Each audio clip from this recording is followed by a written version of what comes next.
Hey everyone, thanks for clicking this video. Today we're looking at the Axon 7, quick first impressions. I normally have some sort of smart pun, but I don't have anything today. You could say it's for 7 days of the week, I guess? I don't know. So first off, I'm not really a fan of first impressions videos. I've always thought they were kind of dumb and just a way to milk more views. But the more that I do this, the more I see they actually do have a use.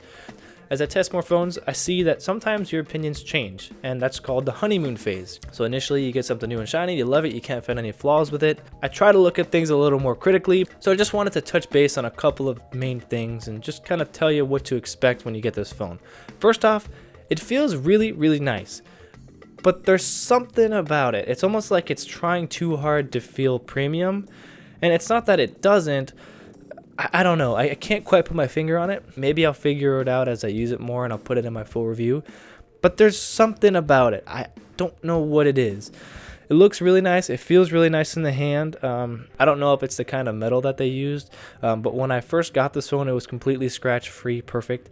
And there's a little ding on the top of it now, and I don't remember doing anything that caused that to get there, and I always keep my phone in my pocket separate from everything else. Keys and wallet go in separate pockets. So I really don't know what caused that. That's just going to bother me because I like perfect phones, but that's just user error, so that's not a big deal. Two, so far the fingerprint scanner is working fine. It does miss every once in a while, and I wish that there was some sort of feedback. I think the Nexus 6P, if I remember right, had a little bit of a vibration feedback once you unlocked your phone. I might be wrong there. I can't remember truthfully.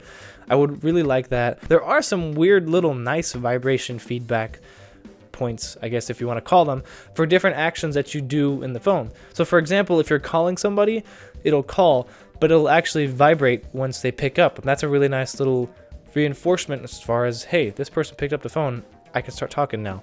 There's a couple of little things like that, and I'll touch on those more in the full review.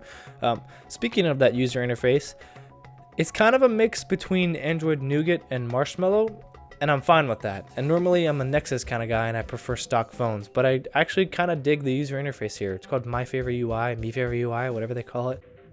It's got some weird quirks. There's some weird user interface inconsistencies. Some things look like they were made with material design, meaning they were made with the design standards of the newest versions of Android. And some of them look like they're back from like 2013. They're kind of scattered about. They're not everywhere. But there's some weird little things that you will notice. Like for example, taking a screenshot, you will notice that the user interface is beautiful, and then you take a screenshot and it looks not so beautiful. That's something that me, from my wannabe designer standpoint, sees. The end user probably won't see, but it's just something that'll kind of bring their user interface and their skin together a little bit better, just to make things feel more complete, you know? Some transitions might transition up and then transition out to the right, whereas you should probably transition up and then transition back down from different areas. But again, weird stuff like that you probably won't notice, but I definitely do. It's my job to be kind of critical, so here I am. The camera is surprisingly good. Taking pictures could be better. The camera interface is kind of clunky, a little slow. Maybe that could be fixed in a software update, but we say that for everything anymore, so honestly, I don't have any hope that it's going to happen. ZTE, if you're listening, maybe make that a thing.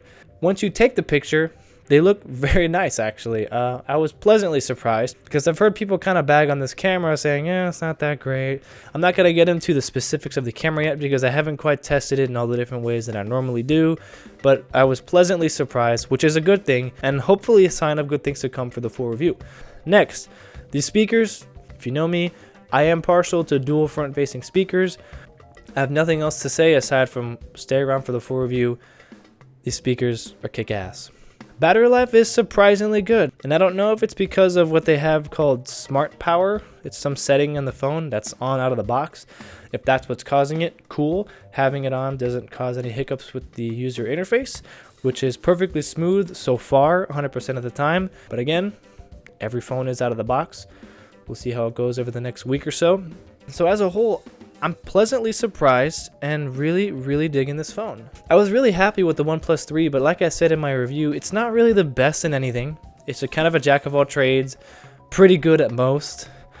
But when you have a phone that has a standout feature like these speakers, I listen to a lot of music and podcasts, and having these speakers, it really does make a difference, and you notice. So it's cool having something that stands out. And I think if you can make a standout feature and the rest of your phone overall pretty good, you're set for some pretty good success. So that's all of kind of a first impressions of the Axon 7. Stick around if you want to see my full review of it in the next week or so. Like I said, I'm surprisingly into this phone. I didn't expect to enjoy it as much as I have been, but I do. We'll see what happens in the future. Peter signing off. See you guys later.